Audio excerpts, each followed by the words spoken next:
Okay, so let's try to play the hiker today in chess. So he's rated about 600. I'm not too sure how accurate exactly these sorts of ratings are, but I'll try to demonstrate some of the principles here. So we're not going to rely on any theory, no opening lines, so to speak. So let's continue with 1e4. F4 is not necessarily a good move. It's called a de-risk gambit according to the opening book here, but it's really not.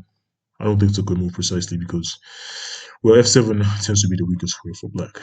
So the best way to refute a gambit is by accepting it. I think that's the old saying. I think it's attributed to the first world champion, Steinitz. So he just wants to grab. Should I defend? Should I? Yeah, you know what?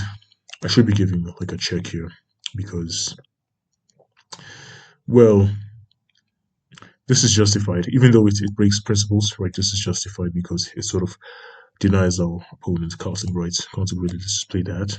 This move doesn't work, of course, because the rook here would be hanging at the end. And typically what they play here is knight f6. Okay, so this move wins the knight. So we give a check here. Discover check. Right, that's the technical motif. And here we can actually afford to do what? We can afford to give up the queen in exchange, but we're not going to do that. We are going to play. We're going to try to get as much material as possible.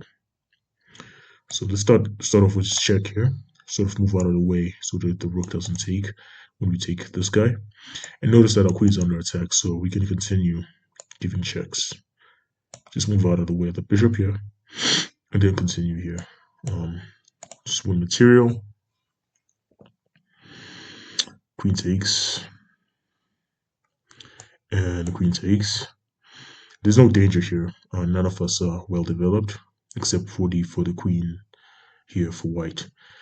So here, typically, we would go for an exchange and go for a boring endgame, but this is a free piece, so let's just win the free piece. And we have an overwhelming material advantage, which is quite decisive.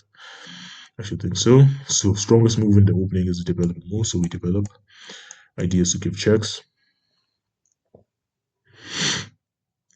We could develop our bishop here, or we could develop our bishop here. The problem with developing our bishop here is that we don't allow this bishop to deploy. So we have to move our pawn first. This allows the bishop to deploy. This allows this bishop to deploy safely. So I'm going to deploy this bishop here. Wait. This simply allows for, well, we cut off this king, and we could allow for more checks here, ensuring that he never goes away, he never sort of leaves. I can see he's making some space to develop here, but we're not going to allow that. We're going to play here first, restrict him further. Restrict him further. Now we can give another check here, which should be good. And then he sort of runs away here.